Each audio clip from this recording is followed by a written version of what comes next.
हम लोग मतलब क्या कहते हैं सर आपका दूसरा पार्ट में आते हैं, ठीक है ना। अब देखिए पहला नाम जो पहला सबसे पहला बेसिस जो बताया गया था अर्ली केमिस्ट के बारे में, लेकिन फिर डिटेल में कुछ था नहीं। उसमें क्या था कि पहले का केमिस्ट का क्लासिफिकेशन बेसिस जो था वो मतलब क्या था आपका, वैलेंसी था, प्रॉपर्टी था, कैरेक्टर था, जो भी था। उसके बाद प्रॉपर नेम किसी का अगर आया था तो मतलब क्या सर आपका डेफिनेट्स का आया था। तो डेफिनेट के बारे में हम लोग ये जानते थे ना कि मतलब क्या सर आपको उसका सिस्टम को ट्रायड कहा जाता है। इससे ज़्यादा डिस्कस हम मतलब क्या नहीं किए थे।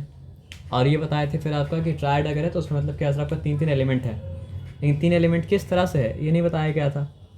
अब यहाँ पे ये बताया जाए कि 3 एलिमेंट किस तरह से मतलब क्या एक ग्रुप में रहता था, लेकिन उसके लिए थोड़ा सा रुक जाइए, थोड़ा सा बात को समझिए, ठीक है ना। तो यहाँ पे क्या बता रहा है, क्लासिफिकेशन ऑफ अर्ली केमिस्ट, उसके बारे में हल्का सा बताया जो ऑलरेडी पढ़ चुके थे। प्रॉपर्टीज़ के बेसिस पे, वैलेंसीज के बेसिस पे, मेटालिक कहा जाता था, नॉन मेटालिक कहा जाता था, है ना। अब यहाँ पे आ जाइए, atomic wait and not properties were considered for further classification. तो जब थोड़ा सा मतलब क्या केमिस्ट्री आगे बढ़ा तो बेसिस क्या बन गया सर आपका, एटमिक वेट। क्योंकि आप देखिए डेवेनियर का बेसिस भी क्या था, increasing order of atomic weight. Dobereiner के बाद कौन आया तो सर आपका न्यूलैंड का भी क्लासिफिकेशन बेसिस क्या था सर आपका, increasing order of atomic wait. उसके बाद कौन आया सर आपका, मेंडलीव। तो मेंडलीव का भी क्या था, क्लासिफिकेशन बेसिस क्या था, इंक्रीजिंग ऑर्डर ऑफ मतलब क्या सर आपका एटमिक वेट। हाँ लास्ट में जो आया मूजली, हेनरी मूजली, वो मतलब क्या ये क्लासिफिकेशन बेसिस को चेंज किया। जो कि मेन जो गलती हो रहा था वो मतलब क्या क्लासिफिकेशन का बेसिस के लिए हो रहा था। तो वो क्या किया, एटमिक वेट का बेसिस को हटा के मतलब क्या सर आपका एटमिक नंबर का बेसिस बना दिया। आया बात समझ में ना। तो पहले एक एक करके सब क्या पढ़ते हैं। तो Dobereiner arrange elements in increasing order of atomic weight in groups of 3 called मतलब क्या सर आपका ट्राइड्स, याद रहेगा।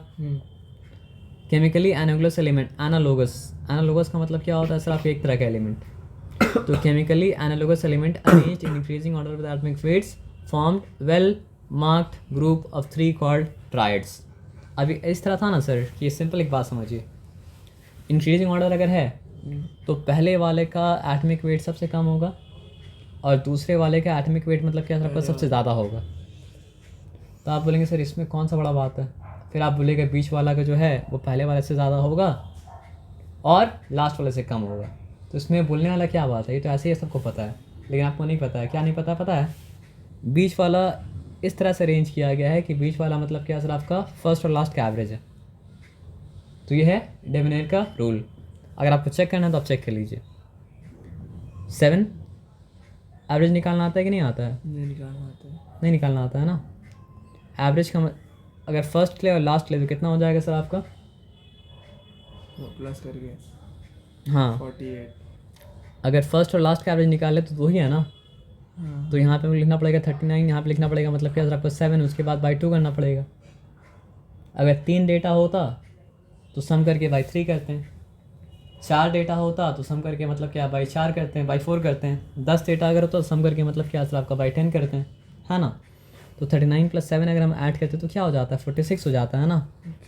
तो 46/2 करते हैं तो फिर आंसर क्या 23 आता है ना।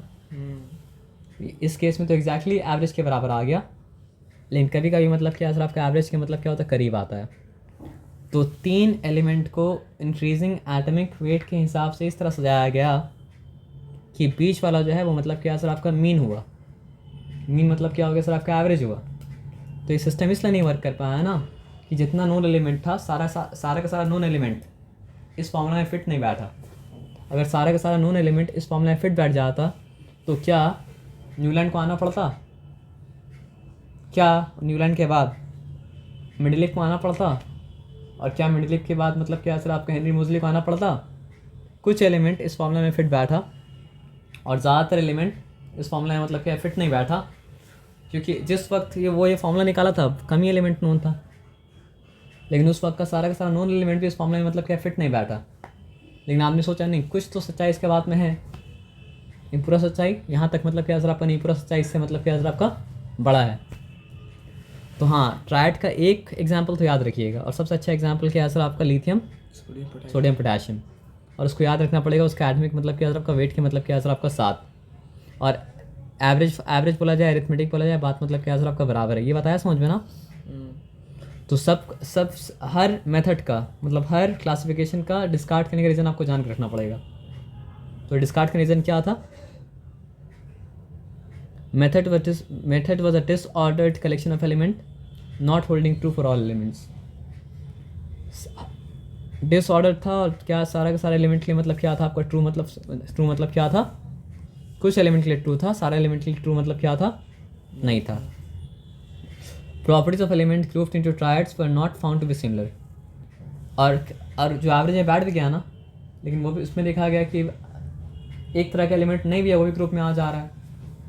तो ग्रुप करने का मकसद ही है कि एक तरह का साथ में है, अलग तरह का अगर साथ में आ जाएगा तो ग्रुप करने का मकसद क्या बना? फिर कोई मकसद मतलब क्या तरह का नहीं बना।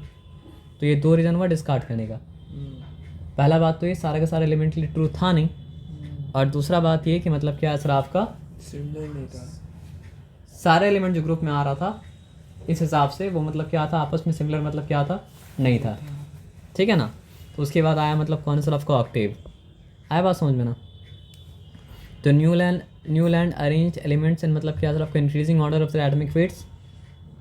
ये तो उसमें भी कॉमन है, उसमें लेकिन क्या था? 3 था, और 3 में ऐसा था कि मतलब क्या आपका बीच वाला जो है वो मतलब क्या आपका फर्स्ट वाला और लास्ट वाला का एवरेज एटॉमिक वेट का मतलब क्या है? या तो एवरेज था या एवरेज का मतलब क्या था? बहुत क्लोज था। लेकिन आपको एवरेज ऐसा ही बोलना पड़ेगा। लेकिन यहाँ फ़र्क ये है कि यहाँ पे सीरीज ऑफ 8 में आ रहा है। अब एक बात याद रखिए कि उस वक्त क्या है ना सर, आपका नोबल गैस नोन नहीं था, नहीं तो उस वक्त लॉ ऑफ ऑक्टेव नहीं बनता। लॉ ऑफ ऑक्टेव ऐसे ही मतलब क्या होता? गायब हो जाता। उस वक्त नोबल गैस डिस्कवर नहीं हुआ था। नोबल गैस का डिस्कवरी बहुत मुश्किल था। क्यों मुश्किल था? इसलिए मुश्किल था क्योंकि मतलब क्या सर आपका वो रिएक्ट नहीं करता है, और जो रिएक्ट नहीं करता वो डिस्कवर होगा मतलब क्या सर आपका लास्ट में। आया बात समझ में ना? जैसे मान लीजिए रूम में बहुत सारा आदमी बैठ के मेहमान, और एक मेहमान चुपचाप बैठ के सबको देख रहा है, तो उसको देखने में आपको टाइम लगेगा। जो चिल्ला चिल्ली कर रहा है, आवाज़ कर रहा है, शोर मचा रहा है, कुछ ना कुछ कर रहा है, कुछ बात कर रहा है, उसको आप आसानी से नोटिस कर दीजिएगा। उसी तरह टीचर भी क्या होता है, जो बच्चा क्लास में चुपचाप बैठ कर रहता है वो कुछ नहीं भी अगर करता है टीचर उसको कुछ नहीं बोलता है। क्यों? Noticing someone who is not doing anything is difficult. Noble gas chemically inert है, तो उसको नोटिस करना मतलब क्या था? मुश्किल था। तो लास्ट में डिस्कवर हुआ। तो हाइड्रोजन को आप छोड़ देते हैं अगर, हीलियम तो है नहीं। अब नहीं है, पहले था। नहीं, हीलियम अभी है, पहले नहीं था। अच्छा। उस था लेकिन डिस्कवर नहीं था, तो मतलब क्या अवलोकन नहीं था। तो एलिमेंट नंबर 3 क्या? लिथियम। 20 एलिमेंट याद है ऑर्डर में ना? बस नॉर्मल गैस को स्किप करना पड़ेगा। तो चलिए काउंट करते हैं। Lithium 1, beryllium 2, boron 3, carbon 4, nitrogen 5, oxygen मतलब क्या सर आपका 6, फ्लोरीन 7, सोडियम 8। अब आपको तो पता है, आप लैंग्वेज केमिस्ट्री कर चुके हैं। इसके पहले शेल में क्या है सर आपका? 2 इलेक्ट्रॉन है। सॉरी, इसके पहले शेल में क्या है सर आपका? 2 इलेक्ट्रॉन है। और लास्ट शेल में 5। एटॉमिक नंबर तो 5 है ना सर? ये तो एटॉमिक मास लिखा हुआ है। अच्छा। ठीक है, एटॉमिक वेट लिखा हुआ है। तो ये एटॉमिक नंबर 3 है इसका। 5 बोले थे हम। एटॉमिक नंबर क्या है सर आपका? 3 है। तो 3 है तो पहले शेल में कितना इलेक्ट्रॉन होगा सर आपका? 2। तो यहाँ पे हम बात मतलब क्या समझ गए ना? आप मतलब ये इसका यहाँ पे क्या होगा सर आपका? 2 होगा, और यहाँ पे मतलब क्या है? 1। यहाँ निकालेंगे तो सोडियम का एटॉमिक नंबर बताइए, मास नंबर नहीं। मास नंबर एटॉमिक वेट एक बात होता है 11। तो 281 होगा। दोनों बैलेंस से 1 1 है। उसी तरह बाकी सबको भी निकाल देंगे तो आपको ऐसे समझ में आया कि 8वां एलिमेंट जो है पहले एलिमेंट की तरह मतलब क्या सर आपका है। लेकिन ये टॉप 20 के लिए सही से वर्क कर रहा था, वो भी नोबल गैस को गैप करें तब, लेकिन आगे वर्क नहीं कर रहा था। तो इसलिए मतलब क्या सर आपका इस सिस्टम को मतलब क्या सर डिस्कार्ड मतलब क्या कर दिया गया। आप समझ रहे बात क्या आप लेना? लिखा है ना कि but field with heavy metals beyond मतलब क्या है कि पोटेशियम तक तो ये सिस्टम सही से वर्क किया, लेकिन पोटेशियम के बाद ये सिस्टम मतलब क्या सर सही से वर्क मतलब क्या सर आपका नहीं किया। आया बात समझ में ना? अब मेंडलीव को मतलब के बारे में पढ़ना थोड़ा सा कॉम्प्लिकेटेड है, क्योंकि मेंडलीव बहुत हद तक सही किया था, तो उसको डिटेल में पढ़ना पड़ेगा। लेकिन यहाँ तक आप समझ लीजिए। समझ रहे बात क्या आप लेना? और म्यूज़िक के बारे में जो बताया गया था वो तो ऑलरेडी आपको बता दिए। म्यूज़िक सारे गामा पादा निसा, वैसे डो रा मी ऐसा कुछ बोल के मतलब क्या सर इंग्लिश में भी है। लेकिन दोनों में एक बात सिमिलर है कि दोनों का 8वां नोट मतलब क्या होता है, पहला ही नोट होता है। समझ गया सर। सा से स्टार्ट करेंगे तो आप साएँ पहुँचेंगे, रे से स्टार्ट करेंगे तो रे में पहुँचेंगे, गा से स्टार्ट करेंगे तो गाएँ पहुँचेंगे। वो गा के आप खुद ही दिखा दिए थे, है ना? आया बात समझ में?